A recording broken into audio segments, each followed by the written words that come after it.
नमस्कार दोस्तों, स्वागत है आप सभी का हमारे इस चैनल पर, जहां पर आपको लेटेस्ट एनएफओ अपडेट्स और इन्वेस्टिंग से रिलेटेड सभी जानकारी मिलती हैं।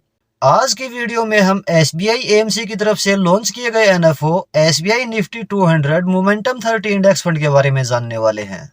क्या है यह फंड, क्या है इसकी इन्वेस्टमेंट स्ट्रेटजी, किन कंपनीज में करता है निवेश, क्या यह फंड आपके पोर्टफोलियो में होना चाहिए, यह सब इस वीडियो में आगे हम जानने वाले हैं। यह एक इंडेक्स फंड है जो निफ्टी 200 मोमेंटम 30 इंडेक्स को फॉलो करेगा। यानी यह इंडिया की टॉप 200 कंपनीज यानी टॉप 100 लार्ज कैप स्टॉक्स और 100 मिड कैप स्टॉक्स में चुने गए 29 स्टॉक्स में आपके पैसे को निवेश करेगा, जिनमें फिलहाल मोमेंटम है। मोमेंटम स्कोर हर स्टॉक के पिछले 6 मंथ और 12 मंथ की प्राइस रिटर्न के बेस पर निर्धारित होगा। चलिए इस एनएफओ की इंपोर्टेंट डेट्स और अन्य जानकारी देख लेते हैं। यह एनएफओ 23 जून 2025 को ओपन हो चुका है। यह एनएफओ 3 जुलाई 2025 तक ओपन है।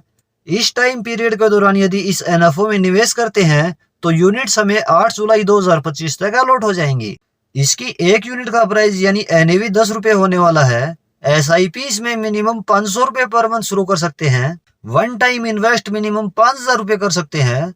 एग्जिट लोड इसमें 0.25% लगेगा यदि 15 दिन में ही रिडीम करें। एक्सपेंस रेशियो फंड के रीओपन के समय कन्फर्म होगा। जैसा कि हम बात कर चुके हैं, इसका benchmark Nifty 200 momentum 30 total return index है।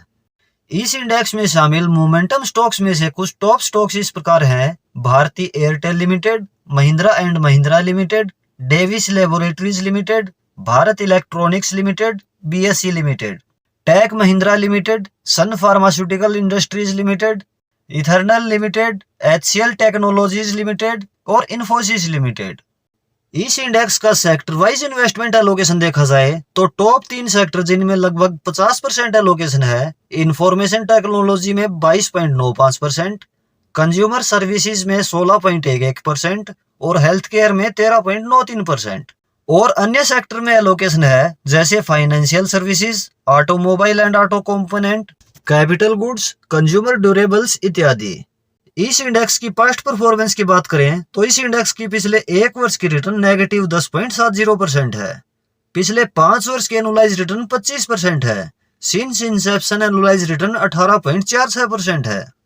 चलिए अब यह जानते हैं कि किसे इस एनएफओ में निवेश करना चाहिए। इस फंड के जरिए उन स्टॉक्स में निवेश होगा जो पिछले कुछ समय से मोमेंटम में है और उनमें आगे भी मोमेंटम जारी रहने की संभावना है, लेकिन मोमेंटम स्टॉक जल्दी गिर भी सकते हैं, जैसा कि हमने इंडेक्स की पास्ट 1 वर्ष की रिटर्न देखी है।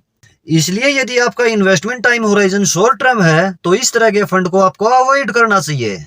यदि आपका इन्वेस्टमेंट टाइम 5 वर्ष से ज्यादा है तभी इसमें निवेश करना चाहिए। यदि आपको मोमेंटम स्ट्रेटजी पसंद है, आप मोमेंटम वाले स्टॉक्स में निवेश करना चाहते हैं तो यह सही विकल्प है। यदि आप अपने निवेश पर रिस्क लेने में सक्षम हैं तभी इसमें निवेश करें, क्योंकि यह फंड वेरी हाई रिस्क की कैटेगरी में आता है। यदि आप लंबे समय से इन्वेस्ट कर रहे हैं तो आप अपने पोर्टफोलियो को डाइवर्सिफाई करने के लिए अपने टोटल निवेश का 10% से 15% थीमेटिक फंड में निवेश कर सकते हैं। दोस्तों, यह वीडियो केवल एनएफओ अपडेट है, किसी तरह का इन्वेस्टमेंट रिकमेंडेशन यह बिल्कुल नहीं है। कोई भी फंड अपनी रिस्क प्रोफाइल और अपने फाइनेंशियल गोल के अकॉर्डिंग ही सिलेक्ट करें। तो दोस्तों, यह थी SBI Nifty 200 momentum 30 index fund NFO की डिटेल्ड इन्फॉर्मेशन। यदि आपको हमारी यह वीडियो पसंद आई है तो वीडियो को लाइक और शेयर जरूर करें। आपका कोई सवाल इस एनएफओ से रिलेटेड है तो आप कमेंट में बता सकते हैं। मिलते हैं नेक्स्ट वीडियो में किसी और इन्फॉर्मेटिव टॉपिक के साथ। धन्यवाद।